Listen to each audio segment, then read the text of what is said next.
Olá, gente, tudo bem? Alunos dos segundos anos, estamos aqui para mais uma aula. Continuaremos falando ainda do Barroco. Lembre-se de estar atentos às palavras-chave que irão aparecer nesse vídeo, porque elas serão utilizadas para a nossa atividade que será feita nessa unidade, tá bom? Então, lá vai estar lá a atividade postada para vocês no nosso ambiente digital. Entrem, acessem, façam a atividade após assistir o vídeo e, principalmente, o que eu sempre digo e não se esqueçam, leiam o texto, pessoal. O texto é importante. Eu trago alguns pontos estruturais ou estruturantes do texto para vocês, mas o importante é que vocês leiam também, se perguntem, questionem e usem esses questionamentos na nossa aula de tirar dúvidas, tá bom? O mais importante é isso, é surgir dúvidas e a gente dialogar. Porque vocês não podem conversar comigo enquanto eu estou falando para uma câmera, infelizmente. Mas esse vídeo é bom para introduzir o assunto, você assiste esse vídeo, leia o texto, tá? E segunda-feira a gente se encontra no período da tarde para poder trocar uma ideia e ver o que foi entendido, o que ficou de dúvida, se vocês encontraram uma fonte diferente da que eu passei, que tem uma informação diferente da que eu dei, tá? Lembrando que eu uso o texto que está lá, que é uma fonte, a outra fonte que eu uso para essa aula é o livro História da Arte do Ernest Hans Gombrich, tá? Então eu pego as informaçõezinhas do texto que eu deixei para vocês e pego uma informação também nesse livro que eu falei, História da Arte do Ernest Hans Gombrich, tá? Ok. Pessoal, muito bem.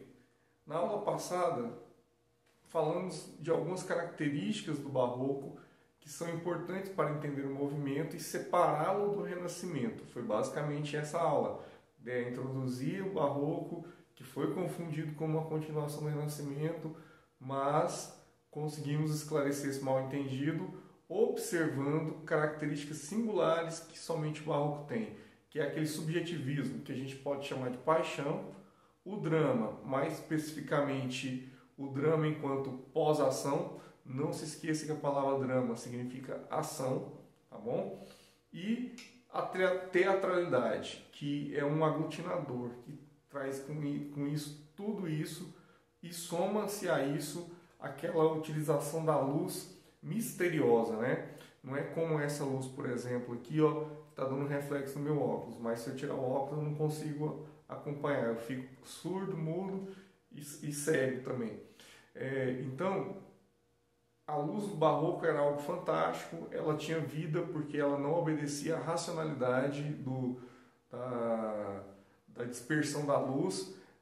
A luz ela era controlada pelo pintor, ele é quem decidia onde a luz ia fazer o efeito, onde ela iria iluminar mais, onde ela iria iluminar menos, né? E isso é algo inovador do Barroco que, junto com as outras características, fecham essa visão de teatralidade do Barroco. Então, o que fica para a gente falar do Barroco?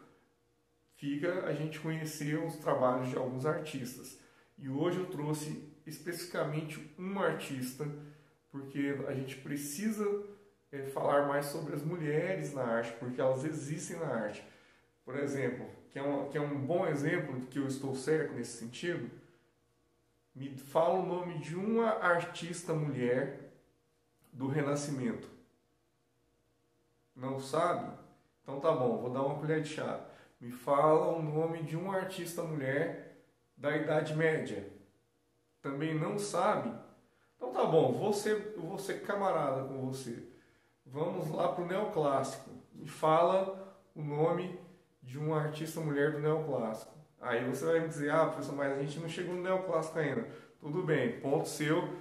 Então, mas você não consegue pontuar nome de mulheres em determinadas fases da produção artística, é porque de fato elas eram escassas.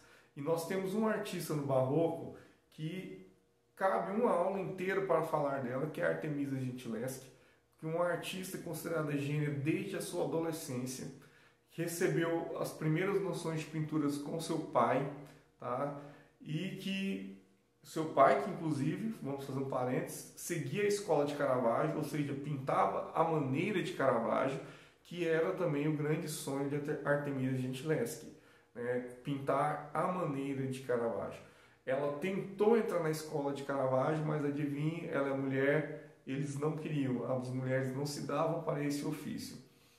Com a insistência, a persistência, mais um parágrafo aqui, mais um parênteses, perdão, mais um parênteses.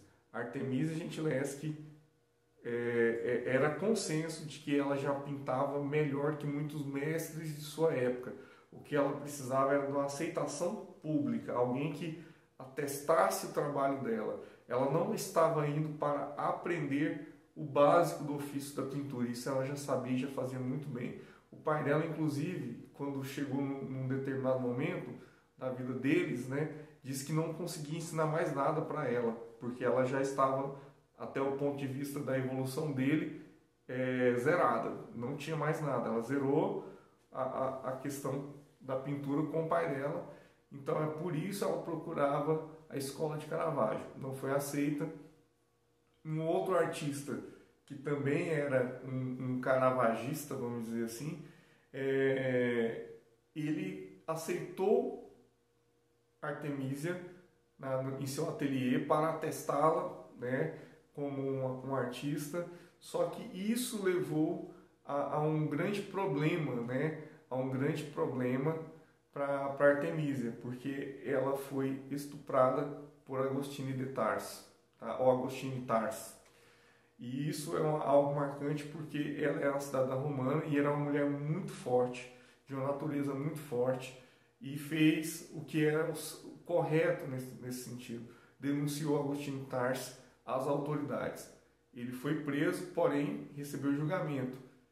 E quem foi interrogado foi Artemisia Gentileschi.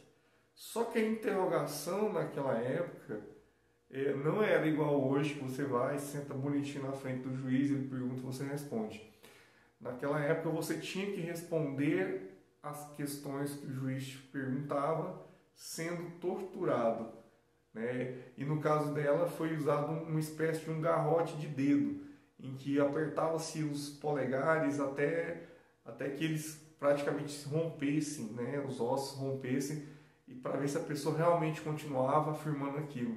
Porque se ela negasse, eles tiravam na hora, né? Mas ela, tendo a natureza que tinha, suportou até o último momento e não negou que ele havia estuprado ela. Eles já tinham muitas outras evidências disso, mas era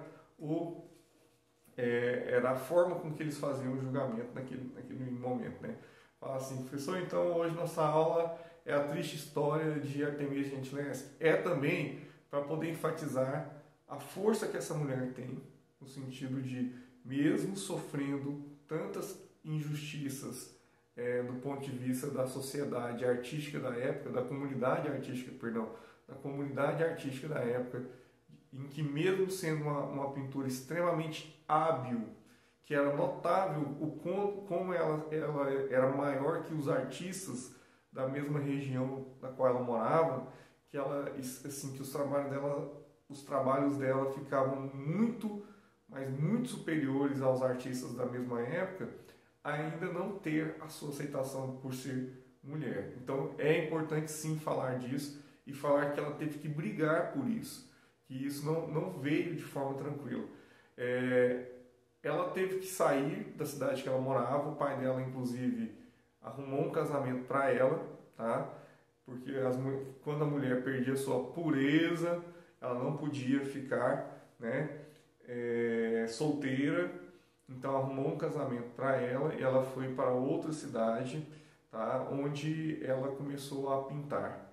Ela foi pintora de corte também, algo que é sensacional, porque nesse período ela pôde pintar e mostrar de fato o seu trabalho. Acabou tendo reconhecimento da sociedade depois disso, tá? Do seu trabalho, embora, lógico, tendo sempre que se esforçar, às vezes muito mais, né? E sempre mostrando em suas obras a narrativa da mulher como uma mulher forte e determinada para aquilo que ela pretende fazer. Para isso, a gente vai dar uma olhada agora, vai passar aí para vocês a obra Judite decapitando Holofernes. Veja bem, perceba como essa mulher é forte, né? E perceba também como ela tem algumas características físicas que se assemelham a Artemisia Gentileschi, que vocês viram no retrato. Olha como ela segura a faca, sabendo do que ela está fazendo, como ela segura a cabeça de Holofernes e como ela demonstra, né, até já ser uma característica barroca da expressão, né, como é expressivo o rosto dela, fazendo força, né, e não tendo piedade, sabendo aquilo que ela quer. Perceba que ao lado dela existe uma outra personagem que é a criada, né, que segura, que a ajuda também, mostrando uma mulher já anciã, né, que não faz mais tanta força quanto ela, mas parece apontar lugares importantes. Já uma deixa também para mostrar que as mulheres, né, têm a sua sabedoria. Eu, às vezes, quando eu olho essa imagem, percebo que é uma mulher, né, jovem que representa a força e uma mulher velha como se fosse a representação já da sabedoria, né, e na figura de uma mulher. E o homem como um opressor, alguém que está impedindo um povo da liberdade. Se vocês não conhecem o livro de Judite, fala exatamente sobre isso. Judite é uma heroína hebreia que vai trazer a liberdade para o povo dela através desse ato que ela está fazendo. Então, é um ato heróico, épico, tá? Em contraposição a isso, eu vou mostrar para vocês também a mesma obra sendo retratada por Caravaggio. Lógico, Caravaggio é um gênio e longe de me dizer que existe um defeito, né, na obra dele. Mas a questão não é essa aqui. A questão é como ele representa a figura feminina em um ato de protagonismo. Dá uma olhada aí na imagem do Caravaggio. É a mesma cena, Judite decapitando Holofernes. Mas perceba como essa mulher, como ela é delgada, ou seja, como ela é fina, como ela é delicada, como ela é indecisa. A sua expressão é uma expressão de às vezes, transmite uma certa dúvida no que está fazendo, um certo receio no que está fazendo, né? Ela segura a faca como se ela fosse cortar um bife, não empregando a força necessária, né? Então, assim, é esse aspecto da leveza, da delicadeza, né, da mulher que é empregado aí na obra de Caravaggio, ela é abandonada por Artemisia Gentileschi. Lembrando que a obra do Caravaggio, embora eu tenha mostrado a obra da Artemisia Gentileschi primeiro, a obra mais antiga é a do Caravaggio, tá?